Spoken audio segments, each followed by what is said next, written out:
Takže dámy a pánové, já vás vítám u mého dalšího videa. Omlouvám se, že jsem vám zapomněla říct čauky mňouky, ale tak to je už jedno v celkem, protože já bych vám chtěla poděkovat za 5 odběratelů. Teda už jich mám momentálně 6, kdy tohle natáčím, a za odměnu bych vám chtěla ukázat, jak jsem udělala toho bosse, jak jste určitě viděli. Jestli jste to neviděli, tak se koukněte na můj challenge na mém kanále. No a tam to můžete vidět. Tak jako první se tady máme tu stránku, to vám dám určitě do popisku videa. No. Nebo takhle. Já vám možná dám do popisku videa. Vlastně. Vám dám odkaz na video, kde vlastně v tom videu má v popisku ten odkaz na tuhle stránku, abyste to mohli vidět. No, tak každopádně vám ukážu, jak jsem to udělal. Takže můžete napsat svůj e-mail a tady můžete buď to si vytvořit spawner, anebo si vytvořit to prostě moba jenom. No a my si vytvoříme moba. Tady si můžeme vybrat, jestli chceme, jaký by to byl mob. A my si vybereme asi skeletona. Ten bob, který jsem tam viděl, tak byl vlastně zombík. A vlastně, jestli jste to neviděli, tak vám nejspíš dám do popisku ten odkaz na to video. A tady dáme třeba, nevím, tady můžete nastavit fakt cokoliv. Jestli neumíte anglicky, tak si to přeložte na překládači. Každopádně tady jsme si mohli vybrat, jakoby, jaký je to typ, tady jeho zbraň, tady počkat.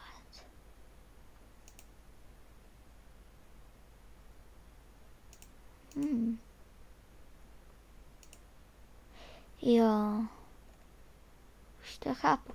Jo, oni dali update vlastně, jelikož na 1.9, tady 1.9, jelikož 1.9 je nová, jestli jste, určitě vám dám do popisku videa i odkaz na to, kde jsem ukazovala vlastně 1.9 a vlastně už jsem vlastně udělal ten program a vlastně tady to má, v jaký bude držet jakou věc prostě, akorát jo, tady štít mu dáme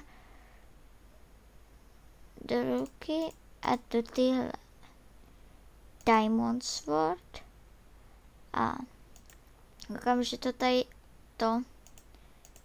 tady mu dáme diamantové věci. Tady si vlastně vybíráte první. No a tady můžete pojmenovat toho moba třeba jako fakt jak chcete. A tady můžete pojmenovat ty věci, jako třeba no prostě blbosti, no. A tady můžete si nastavit podle toho, jestli máte skeletona nebo zombíka, tak u skeletona si můžete vybrat, jestli chcete vydr skeletona nebo normálního skeletona, normálního skeletona a vlastně zombík může mít village zombíka, malého zombíka a takové věci. Tady to je to, co je napsané pod tím vždycky, pod tím, jak se jmenuje ten přístroj, to náčiní. A tady vlastně si nastavíte, na kolik procent chcete, aby byla ta šance vlastně, co jako a ta věc z něho vypadne. Vlastně tady to je takhle v jednom řádku vždycky. No. Hej, i ten enchant, tady si můžete nastavit opravdu, jaký chcete enchant.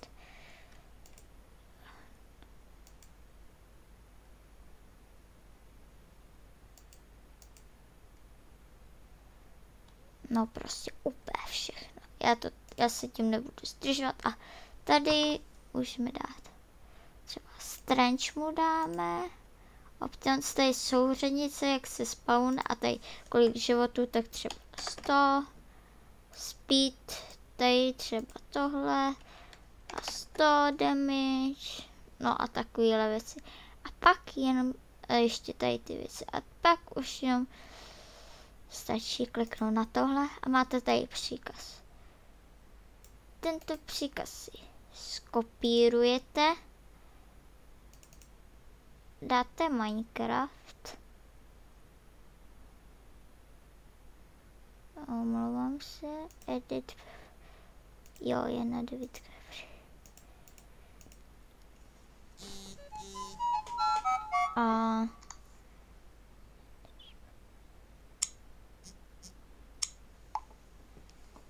A už vlastně se mi načítá ten Minecraft, jo. Tady je na 9. Oh my god. Špatně se omlouvám, že to se to má připravené ještě, ale to se určitě změní. A každopádně vám chci ještě jednou poděkovat za to, že mě odebíráte vlastně.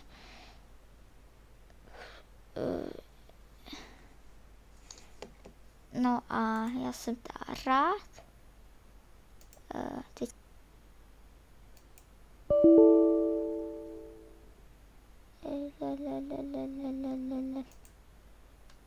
jak trošku se nám to seká. Trošku hodně. No tak, omlouvám se a já vám to asi ukážu.